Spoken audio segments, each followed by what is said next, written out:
You have no transcendent anchor for these values, and hence you're lost in a sea of sociocultural relativism. You were correct in everything you said till you said I was lost. All right. That's why we invited you here. I am. Here's a debate between atheist Dr. Bernard and William Lane Craig on several moral issues like slavery, murder, rape, and abortion. Dr. Craig presents his case that since an atheist's morality rests upon relativism, he cannot in principle categorize literally anything as absolutely wrong. Why do I think a society is better that doesn't have slaves? Why is our set of values which abhor slavery superior to any other cultures which adheres to slavery? Why characterize this as a moral improvement rather than just a difference?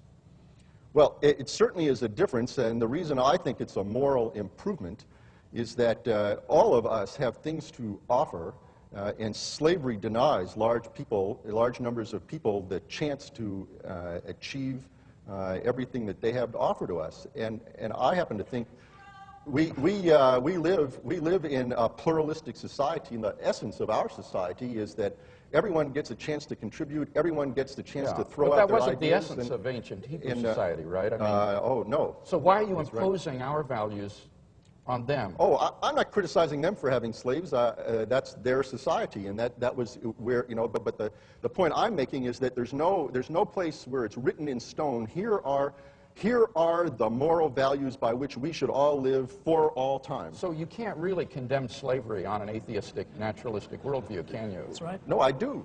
But I think slavery is wrong. I think it's a bad thing. But isn't that just an expression of your own socio-cultural situation that you were born in this? That's right. So it doesn't have any objective sort of validity. No, it comes from our society. That's why I said that all of us, I'll give you an example. Today, right today, we are arguing about whether or not it is moral for the president to have lied about his sexual relationship. We're arguing about that.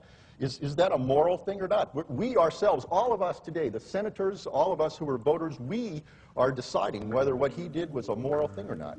And that's the way morals are created. Dr. Bernard invokes the idea that an action is right and wrong based on the opinion of society. What one society considers moral may be considered absolutely evil in another place. Slavery is a good example of this. 200 years ago in America, slavery was the norm and morally acceptable. If morality is relative, then there can be no ultimate pronouncement of an action that is dehumanizing to human civilization. In a world of atheistic cultural relativism, no ethical or moral issues can be denounced as categorically evil since there is no proper grounding for such a judgment.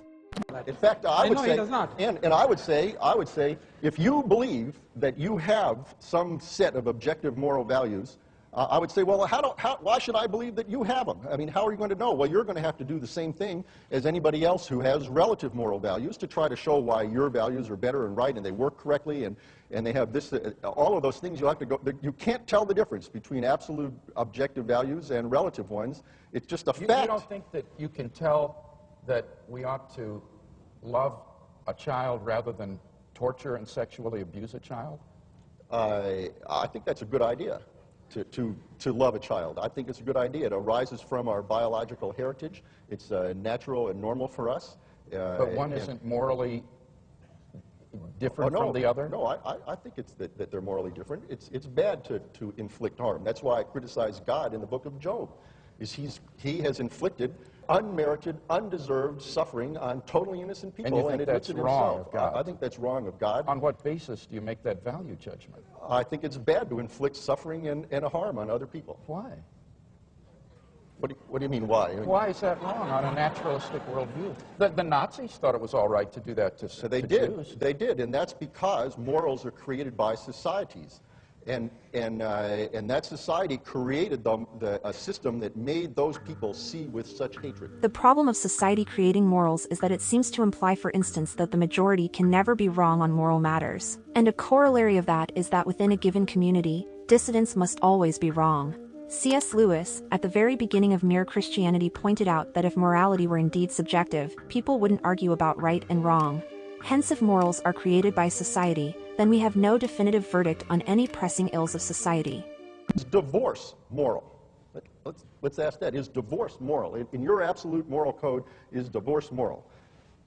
Well, I think the issue here is anything, not just divorce, is anything right or wrong? And by your own philosophy, nothing is. Now, you haven't answered my question. No. Why divorce? This is a pretty well-known debating tactic here. And I want to know, is divorce moral? That's the question. I'll answer that one. That's a yes or no question. Very briefly, the Bible does lay down certain conditions prohibiting divorce and allowing divorce under other conditions. So, I mean, that's just a matter of, you can look in the Gospels and see what Jesus said.